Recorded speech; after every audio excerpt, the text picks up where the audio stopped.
Hello साथियों, welcome to शिक्षा empire. कैसे हैं आप सभी? जल्दी से कमेंट करें, बताएं। उम्मीद है सब बढ़िया होंगे, मस्त होंगे, स्वस्थ होंगे, अपना और अपनों का बहुत सारा ख्याल रख रहे होंगे। तो अपनों का ख्याल रखते रहें और अपनों के साथ साथ अपने इस परिवार का, शिक्षा एम्पायर का भी ख्याल रखते रहें। शिक्षा एम्पायर परिवार का भी ख्याल रखते रहें। तो ज़्यादा से ज़्यादा इस क्लास को शेयर करो।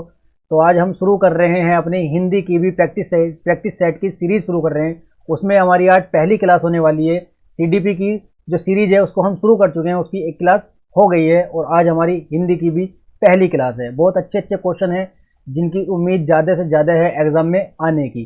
ठीक है, तो बहुत अच्छे से करने हैं, ईमानदारी से करने हैं। और जितने तुम्हारे क्वेश्चन ठीक हो रहे हैं, जितने गलत हो रहे हैं, उनको नोट करते रहना। उससे तुम्हें पता चलेगा कि कितनी तुम्हारी अभी तैयारी बाकी है, कितनी तुम्हारी तैयारी हो चुकी है, किस लेवल पर तुम हो आगे को। उसी के हिसाब से तुम कमेंट करो, कमेंट भी करना कि कितने क्वेश्चन तुम्हारे ठीक हो रहे हैं। उसके हिसाब से भी अगली क्लासों में क्वेश्चन का लेवल रखा जाएगा। तो शुरू करते हैं अपना, देखते हैं पहला क्वेश्चन क्या है हमारा। पहला क्वेश्चन क्या है देखें। पहला क्वेश्चन है कि उज्ज्वल यानी कि शुद्ध शुद्ध शुद्ध वर्तनी वाला ऑप्शन है उसको चुनना है। शुद्ध वर्तनी वाला चुनिए। तो इसमें शुद्ध वर्तनी वाला कौन सा है तुम्हारे हिसाब से? बताओ जरा, कौन सा होगा? उज्ज्वल होगा या बी होगा या सी होगा या डी होगा? कौन सा होगा बताओ जल्दी। इनमें से कौन सा तुम्हारे हिसाब से ऑप्शन होने वाला है? शुद्ध वर्तनी वाला कौन सा होगा? बताओ जल्दी जरा, बताओ। तो इनमें जो हमारा सही आंसर होने वाला है वो हमारा ए आंसर हो जाएगा। ठीक है, क्या होता है? ये होता है उज्ज्वल। ठीक है,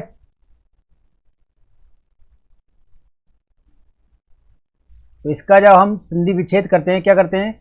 उत प्लस ज्वल। जब ये यहां जुड़ेगा इसमें तो ये कि कहाँ हो जाएगा? इसका परिवर्तन जा में हो जाता है। ता का परिवर्तन जा में हो जाता है। ठीक है, इतना याद रहेगा, पता होगा इतना। बहुत अच्छे से पढ़े भी हो तुम, बहुत अच्छे से हमने पढ़ाया भी है। अब पुरानी क्लासेस जो नए बच्चे हैं वो पुरानी क्लास देखें तो उनमें बहुत अच्छे से डिटेल में ये चीज़ें बताई गई हैं। ठीक है, प्रैक्टिस सेट है, प्रैक्टिस कर रहे हैं, थोड़ा सा समझते हुए चलेंगे, ज़्यादा जल्दी नहीं करेंगे। ठीक है, और ज़्यादा स्लो भी नहीं चलेंगे। आगे चलते हैं, अगला क्वेश्चन देखते हैं अपना। दूसरा क्वेश्चन है हमारा। दूसरा क्वेश्चन क्या है कि पर्यायवाची की दृष्टि से एक वर्ग शुद्ध है। मतलब ये जो ऑप्शन दिए हुए हैं इनमें से पर्यायवाची की दृष्टि से एक ऑप्शन शुद्ध है, बाकी अलग हैं। ठीक है, तो इनमें कौन सा है? ऑप्शन ए हमारा सही होगा या फिर बी होगा, सी होगा या फिर डी होगा? कौन सा सही होगा बताओ जल्दी से, बताओ जरा। तो इसमें जो हमारा सही आंसर होने वाला है वो हमारा option number C is the C नहीं बी हमारा सही आंसर हो जाएगा। घर का पर्यायवाची निकेतन होता है, आयतन होता है और निलय होता है।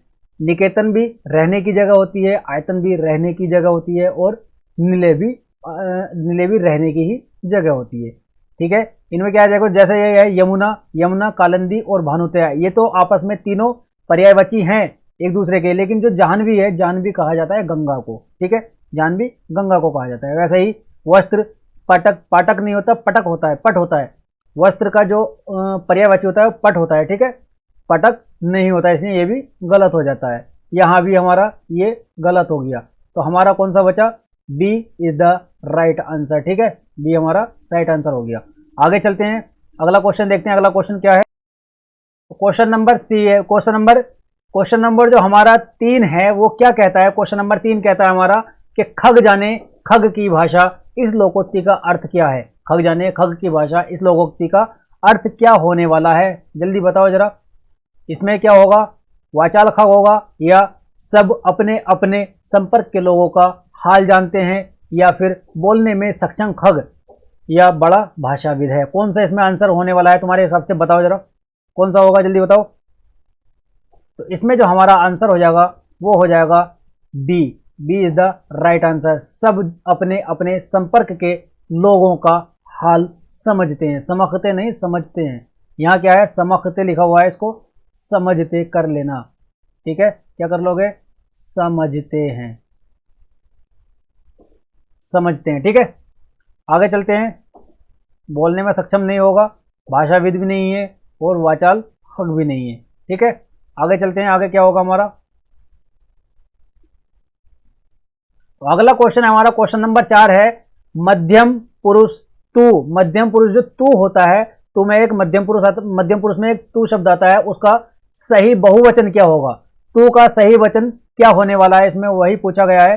तो क्या होगा बताओ, आप लोग, तुम लोग, या हम लोग, या ये लोग, क्या होगा जल्दी बताओ। इसका जो सही आंसर होने वाला है, सही आंसर इसका होगा तुम लोग। क्या होगा, तुम लोग। इसका सही आंसर होगा हमारा तुम लोग, B is the right answer होगा। ठीक है, तू का क्या होता है, तुम। ठीक है, आगे चलते हैं। तो क्वेश्चन नंबर 5 जो है हमारा क्या कहता है, क्वेश्चन नंबर 5 कहता है कि परसर्ग के सहायक शब्द हैं जो डैश डैश, मतलब आगे क्या होने वाला है, इससे आगे क्या लाइन जुड़ेगी बताओ। ऑप्शन नंबर ए होगा हमारा, यानी कि शब्दों के बीच संबंध स्थापित करना। ठीक है, या फिर बी होगा, जो शब्दों के मध्य में आते हैं वो होते हैं परसर्ग, या फिर जो शब्दों के प्रारंभ में लगते हैं, जो शब्दों के प्रारंभ में जुड़ते हैं वो परसर्ग होते हैं, या जो विसर्ग से मिलते जुलते होते हैं वो परसर्ग होते हैं। कौन से होते हैं, क्या हमारा इस लाइन में जोड़ना है, बताओ जरा कौन सा तुम्हारे हिसाब से आंसर हमारा होने वाला है, बताओ। तो इसका जो सही आंसर होने वाला है वो आंसर हमारा ए हो जाएगा, शब्दों के बीच संबंध स्थापित करना परसर्ग कहलाता है। कैसे संबंधों के बीच, शब्दों के बीच संबंध स्थापित होता है, देखो जैसे कि कोई एक शब्द ले लो तुम, परसर्ग कारक, एक कारक है ना, लिखो रे, चिड़िया,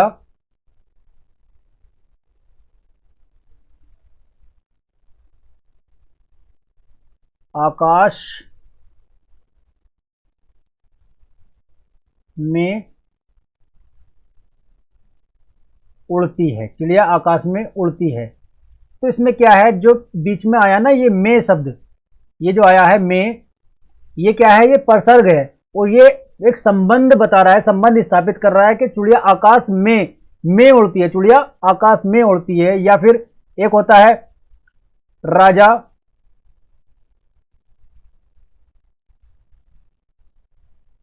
राजा का महल, तो ये राजा का महल है, इसमें क्या है, जो का शब्द जुड़ा है ये भी एक संबंध स्थापित कर रहा है हमारा, ये परसर्ग है। ठीक है, ये का, में, पर या को, ये सब क्या है, ये हमारे परसर्ग होते हैं। परसर्ग कारक का ही सब, परसर्ग कारक को ही कहते हैं हम। ठीक है, परसर्ग कहते हैं कारक को ही, जो शब्दों के बीच संबंध स्थापित करता है। ठीक है, समझ आया, आगे चलें। चलो आगे देखते हैं अगला क्वेश्चन क्या है हमारा, अगला क्वेश्चन देखें। अगला क्वेश्चन हमारा क्वेश्चन नंबर 6। क्वेश्चन नंबर 6 क्या कहता है हमारा, विलोम की दृष्टि से कौन सा युग्म गलत है। मतलब ये जो ऑप्शन दिए हुए हैं इनमें विलोम की दृष्टि से कौन सा गलत है। एक ऑप्शन सही है जिसमें सही, वो उसका विलोम भी ठीक है, तो उसमें कौन सा तुम्हें चुनना है, कौन सा युग्म गलत है बाकी सही है। इनमें एक युग्म गलत है बाकी सही है, कौन सा है वो देखो।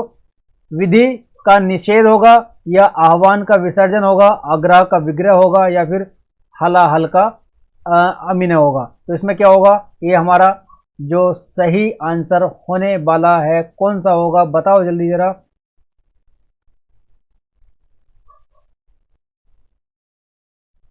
बताओ कौन सा होगा। तो इसमें जो हमारा सही आंसर होने वाला है वो होगा हमारा सी इज द राइट आंसर। क्यों, आग्रह का विग्रह नहीं होता है, आग्रह का दुराग्रह होता है।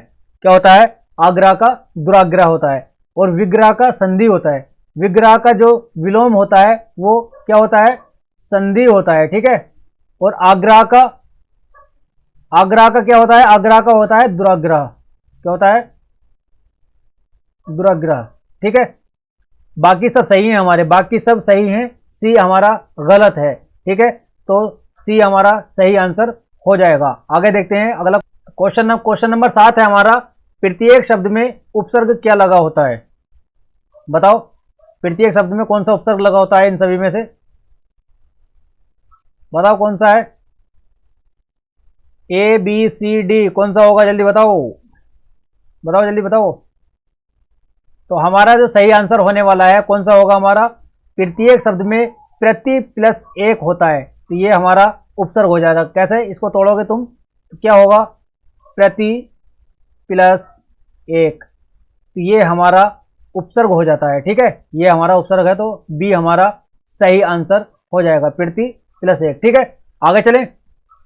ज्यादा भारी सवाल भी नहीं है, बहुत आसान आसान सवाल हैं, बहुत अच्छे से करते रहो। ठीक है, और रात का समय हो रहा है, रात में वीडियो रिकॉर्ड हो रही है, कुत्ते भी भौंक रहे हैं। ठीक है, बहुत रात हो गई है, तुम्हारे लिए बहुत मेहनत होती है यार, तो थोड़ा सा लाइक शेयर सब्सक्राइब तो कर सकते हो, और सहारा तो थोड़ा दे सकते हो कि इस क्लास को ज़्यादा से ज़्यादा अपने दोस्तों तक पहुंचाओ। देखो कुत्तों की थोड़ी थोड़ी आवाज़ आ रही होगी शायद, अगर माइक उनको नहीं निकाल रहा हो बाहर, मतलब उनको एमिट नहीं कर रहा हो तो। ठीक है, तो आगे चलते हैं। ये तो खैर मेहनत का सिलसिला चलता ही रहेगा, मेहनत तो करनी ही है, तुम भी करोगे हम भी करेंगे, तभी नैया पार हो पाएगी। ठीक है, तो थोड़ा मेहनत करो, मेहनत हम कर रहे हैं, तुम भी करो, थोड़ा सा सहारा भी दो, अपनी पढ़ाई में ज़्यादा से ज़्यादा मेहनत करते रहो। अगला क्वेश्चन देखते हैं। तो 8वां क्वेश्चन है हमारा। 8वां क्वेश्चन क्या है, उच्चारण की दृष्टि से संबल ध्वनि, जो संबल ध्वनि का कौन सा रूप है, जो संबल शब्द है वो ध्वनि का कौन सा रूप है, वही तुम्हें बताना है। ऑप्शन नंबर ए संपृक्त ध्वनि है, या युग्मक ध्वनि है, या संयुक्त ध्वनि है, या फिर द्वित ध्वनि है। कौन सी ध्वनि है तुम्हारे हिसाब से, कौन सा होना है बताओ।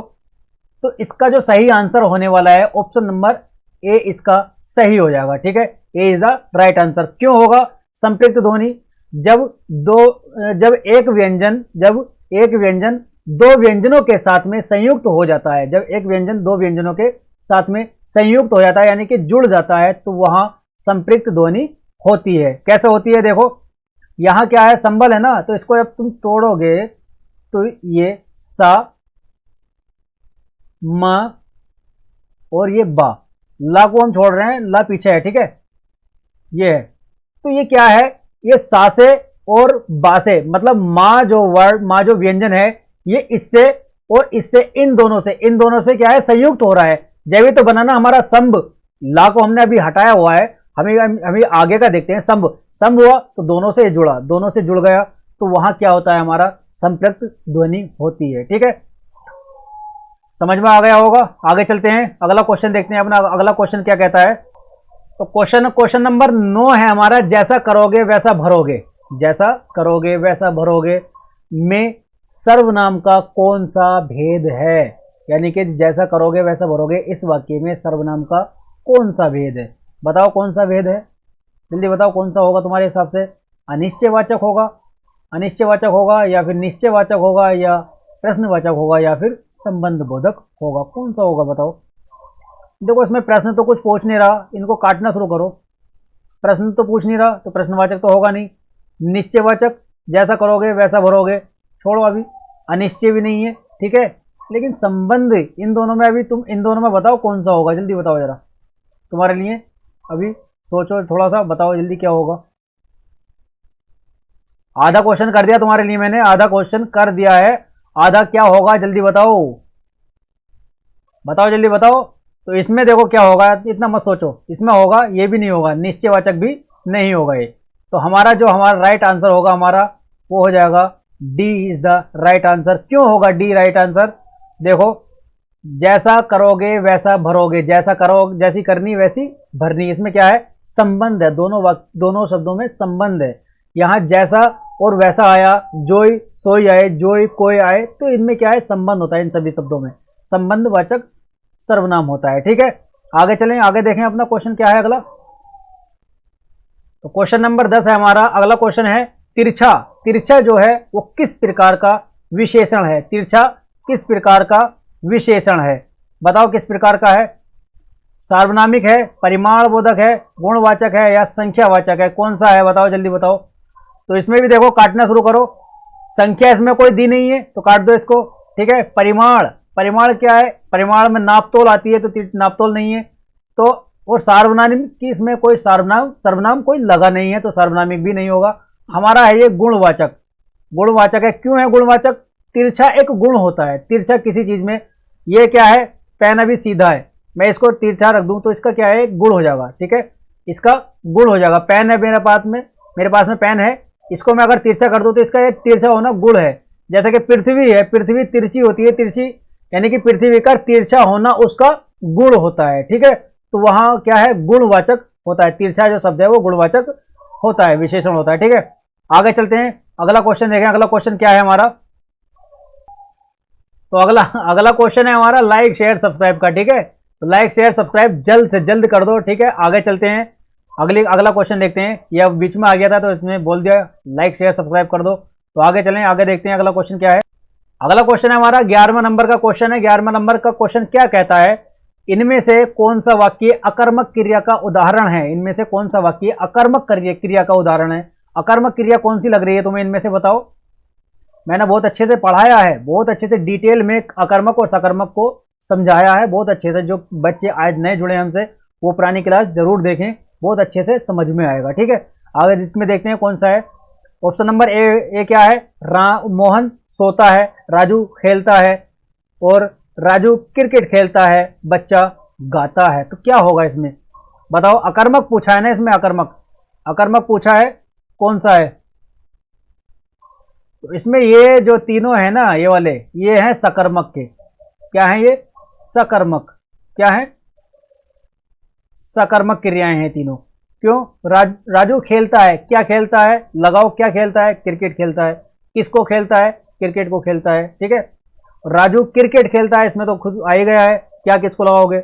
बच्चा गाता है, क्या गाता है, गाना गाता है, किसको गाता है, गाने को गाता है। लेकिन जो ऊपर वाला है हमारा, ये जो हमारा सही आंसर होगा, मोहन सोता है। अब क्या सोता है, अब तुम लगाओ क्या सोता है, किसको सोता है, नहीं आंसर मिलेगा, कुछ भी आंसर तुम्हें नहीं मिलेगा। सोना अपने आप में खुद अकर्मक क्रिया होती है। ठीक है, इसमें कोई कर्म नहीं होता। मोहन सोता है, किसको सोता है, किसको सोता है, खुद को ही तो सोता है भाई, इसमें कोई आंसर नहीं मिलेगा। क्या सोता है क्या सोएगा, क्या सोएगा बताओ, नहीं, कोई आंसर इसमें नहीं मिलेगा तुम्हें। क्या और किसको लगा करके कोई आंसर नहीं मिलेगा, तो हमारा यही राइट आंसर हो जाएगा। ये हमारी अकर्मक क्रिया होती है। ठीक है, आगे चलते हैं, अगला क्वेश्चन देखें। तो अगला क्वेश्चन है, क्वेश्चन नंबर 12 हमारा है, मैं चलती थी। अब मैं चलती थी, इस वाक्य में जो मैं आया है, मैं शब्द जो आया है, जो ये मैं आया है बीच में, तो उसका बहुवचन क्या होगा, मैं का बहुवचन क्या होगा, वही पूछा गया है। तो क्या होगा बताओ, हम होगा, तुम हो, तुम, वे या सब, क्या होगा इनमें। तो इसमें जो सही आंसर होगा, मैं का हो जाएगा हम, मैं का हो जाएगा हम। मैं चलती थी, उसका बहुवचन क्या हो जाएगा, हम चलती थी, हम चलती थी। ठीक है, ये हो जाएगा इसका, मैं का हम हो जाएगा। ठीक है, आगे चलते हैं, अगला क्वेश्चन देखते हैं। बहुत अच्छे अच्छे क्वेश्चन। क्वेश्चन नंबर 13 है, पक्षी उड़ रहे हैं, पक्षी उड़ रहे हैं, वाक्य में कौन सा काल है, वाक्य में कौन सा काल है वही हमें बताना है। अपूर्ण वर्तमान काल है, या सामान्य वर्तमान काल है, या फिर संदिग्ध वर्तमान काल है, या फिर इनमें से कोई नहीं। तो कौन सा होने वाला है, जल्दी बताओ जरा, कौन सा काल इनमें होगा बताओ। तो इसमें जो हमारा सही आंसर हो जाएगा वो होगा हमारा answer A, option number A. तो ये क्या है, अपूर्ण वर्तमान काल है, पक्षी उड़ रहे हैं, अभी पक्षी उड़ ही रहे हैं, क्रिया हमारी पूरी नहीं हुई है। क्रिया पूर्ण होने के बाद में अभी मतलब क्रिया चल रही है, अभी क्रिया चल रही है, यानी कि पक्षी उड़ रहे हैं, अभी उड़कर रुके नहीं है। ठीक है, अभी चल रहे हैं, पक्षी उड़ ही रहे हैं, तो क्रिया चल रही है। तो यहाँ क्या हो जाएगा हमारा, अपूर्ण वर्तमान काल हो जाएगा। मैं पढ़ा रहा हूं, अभी पढ़ा रहा हूं ना, क्लास मेरी चल रही है, क्लास अभी कंप्लीट नहीं हुई है, तो ये अपूर्ण वर्तमान काल है, अभी वर्तमान काल है, वर्तमान काल के अंदर भी अपूर्ण वर्तमान काल है। ठीक है, आगे देखते हैं, अगला क्वेश्चन देखते हैं। अगला क्वेश्चन क्या है, क्वेश्चन नंबर 14 है, हिरण का समानार्थी शब्द क्या होता है, हिरण का समानार्थी शब्द क्या होता है बताओ जल्दी। कुरंग होता है, तुरंग होता है, नंदन होता है, अंबुड होता है, क्या होता है जल्दी बताओ। तो इसमें से कौन सा हमारा सही आंसर हो जाएगा, तो इसमें हमारा सही आंसर जो होगा वो कुरंग होगा, ऑप्शन ए हो जाएगा हमारा सही आंसर। तो हिरण के समानार्थी शब्द क्या होते हैं, कुरंग होता है, ठीक है, और सारंग होता है, क्या होता है, सारंग होता है, और मृग होता है, ये इस तरह के इसके समानार्थी शब्द होते हैं। ठीक है, आगे चलते हैं। अगला क्या है हमारा, क्वेश्चन नंबर 15 है हमारा, इनमें से विलोम शब्द, मतलब इनमें से भूगोल का विलोम शब्द क्या है। भूगोल का विलोम शब्द क्या होगा बताना है हमें। इतिहास होगा, समाज होगा, खगोल होगा, या फिर पाताल होगा, क्या होगा जल्दी बताओ। तो इसमें से जो हमारा भूगोल का विलोम शब्द हो जाएगा, क्या हो जाएगा, इतिहास हो जाएगा। लगाओ इतिहास, बताओ क्या होगा। इतिहास नहीं होगा, समाज नहीं होगा, पाताल नहीं होगा। हमारा सही आंसर जो होगा हमारा सी होगा। भूगोल का खगोल विलोम शब्द होता है। भूगोल क्या होता है, पृथ्वी, खगोल होता है अंतरिक्ष। ठीक है, आगे चलते हैं। अगला क्वेश्चन देखें, क्वेश्चन नंबर 16 है हमारा, शुद्ध वर्तनी वाला शब्द कौन सा है। इनमें से शुद्ध वर्तनी वाला शब्द बताना है। तो कुछ शुद्ध अशुद्ध वाले बहुत ज़्यादा आते हैं, मतलब कुछ एग्जाम ऐसे होते हैं जिनमें कि यही शब्द, यही क्वेश्चन आते हैं, शुद्ध वर्तनी वाले, समानार्थी, या फिर इनमें विलोम शब्द वाले, या फिर जो होता है लोकोक्तियाँ, मुहावरे, ये शब्द बहुत आते हैं। अभी पीछे आर ओ एरो का क्वेश्चन पेपर हुआ था, उसमें बहुत ज़्यादा यही पूछे गए थे, व्याकरण से यही पूछे गए थे। और अभी लोअर पीसीएस का होता, उसमें भी यही सब पूछे गए थे, तत्सम, तद्भव, देश, ये सब ज़्यादा पूछे जाते हैं। तो इसलिए मैंने यह भी पहली क्लास में यही शब्द ज़्यादा रखे हैं। ठीक है, इन पे ज़्यादा हम प्रैक्टिस करेंगे क्योंकि इनकी आने की संभावनाएं ज़्यादा होती हैं। तो इनमें कौन सा है बताओ। देखो, इनमें जो होगा हमारा option number B right answer हो जाएगा। श्रृंगार, ये शुद्ध रूप होता है इसका, ये नहीं होता, ये भी नहीं होता, और ये तो खैर होगा ही नहीं जब वो नहीं है तो। ठीक है, तो अगला क्वेश्चन देखते हैं हम। अगला क्वेश्चन क्या है हमारा, 17 नंबर का क्वेश्चन है हमारा, अर्जुन का पर्यायवाची शब्द क्या है।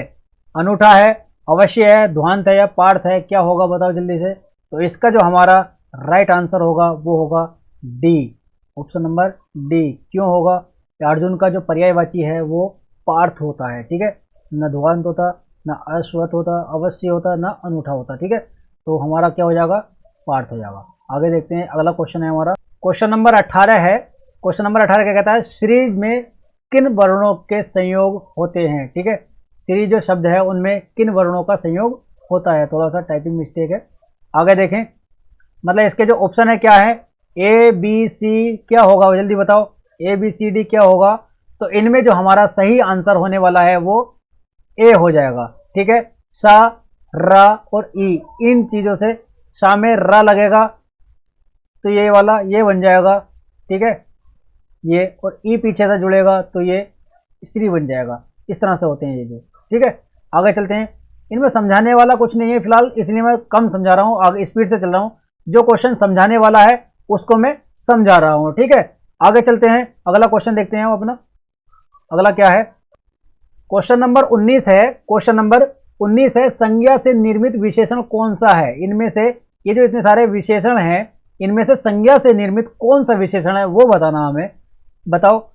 तो हमारा जो ऑप्शन नंबर ए है, ये क्या है, ये संज्ञा से निर्मित है। दिन, दिन में एक प्रत्यय लगा है, दिन में एक प्रत्यय लगा है तो यहां बन जाता है हमारा दैनिक हो जाता है। ठीक है, क्या हो जाता है, दैनिक। दिन में प्रत्यय लगने पर दैनिक होता है, तो यही हमारा राइट आंसर हो जाएगा दैनिक। दैनिक जो है वो संज्ञा से निर्मित विशेषण है। ठीक है, आगे चलते हैं, अगला क्वेश्चन देखें। अगला क्वेश्चन नंबर बी है, क्वेश्चन नंबर 20 है। क्वेश्चन नंबर 20 हमारा लास्ट क्वेश्चन है आज का, और बहुत अच्छा क्वेश्चन है। ठीक है, ये आता बहुत ज्यादा आता है ये क्वेश्चन, इसलिए रखा गया है बहुत। और कितने क्वेश्चन तुम्हारे सही हो रहे हैं, कितने क्वेश्चन तुम्हारे सही हो रहे हैं वो भी तुम्हें बताना है। और इस क्वेश्चन का कमेंट बॉक्स में आंसर लिखना है। ये तुम्हारा क्या होगा, तुम्हारा ये HW हो जाएगा। क्या हो जाएगा, WH पहले W बना दिया फिर H बनाया, देगा HW, ये तुम्हारा HW है। होमवर्क है, इसको घर से करना है और कमेंट बॉक्स में कमेंट करके इसका आंसर बताना है। ठीक है, तो कितने क्वेश्चन तुम्हारे सही हुए, कितने गलत हुए वो भी कमेंट करके जरूर बताना। उसके हिसाब से आगे की जो क्लासेस होंगी उनमें वही लेवल रखा जाएगा जैसा तुम्हारा रिकॉर्ड होगा। ठीक है, तो मिलते हैं अगली क्लास में, तब तक के लिए हंसते रहें, मुस्कुराते रहें, अपना और अपनों का बहुत सारा ख्याल रखें। और अपना साथ बनाए रखें। तब तक के लिए धन्यवाद। जय हिंद। Take care. बाय।